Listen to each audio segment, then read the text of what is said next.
তুমি কি জানো অ্যামাজন কোম্পানির লোগোর নিচে যে অ্যারোটা আছে এটা কিসের জন্য?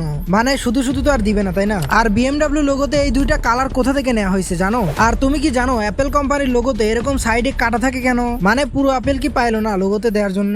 নাম্বার 1, টয়োটা কোম্পানির লোগো এরকম জিলাপির মতো পেঁচানো হয় কেন? আসলে যদি তুমি ভালোভাবে দেখো তাহলে বুঝতে পারবে এই লোগোতে টয়োটা কোম্পানির টয়োটা লেখা আছে। যেমন এইটা টি, এইটা ও, আর এইটা ওয়াই, আর এইটা ও, আর এইটা টি, আর লাস্ট এইটা এ, আর পুরো মিলালে হয় টয়োটা। নাম্বার 2, বিএমডব্লিউ লোগোতে যে এই দুইটা কালার আছে এগুলো নেওয়া হয়েছে বাভারিয়া জায়গার পতাকার রং থেকে, যেখানে বিএমডব্লিউ কোম্পানি তৈরি হয়েছিল। নাম্বার 3, অ্যাপেল কোম্পানির লোগোর সাইডে এরকম কাটা থাকে কেন? তো দেখো যখন লোগোটা তৈরি হয় তখন কোনো মতেই বোঝা যাচ্ছিল না যে এটা আপেল, তার জন্য সাইডে এরকম খাওয়া চিহ্ন দিয়ে দেয় যাতে বোঝা যায় যে এটা আপেল। আর লাস্ট মানে নাম্বার 4, অ্যামাজন কোম্পানির লোগোর নিচে যে এই অ্যারোটা আছে এটা দেওয়া হয়েছে কারণ তুমি যদি খেয়াল করো দেখতে পারবে এই অ্যারোটা এ থেকে জেড পর্যন্ত আছে, এর মানে এখানে এ টু জেড সব পাবে। আর এই অ্যারোটা হাসির মতো দেখায়, মানে তারা বোঝায় তাদের গ্রাহক যেন সবসময় হাসি খুশি থাকে। আর এগুলোর ভিতর থেকে তুমি কোনটা আগেই জানতে কমেন্টে বলে যাও। ততক্ষণ আমি অন্য ভিডিও বানাই। টাটা।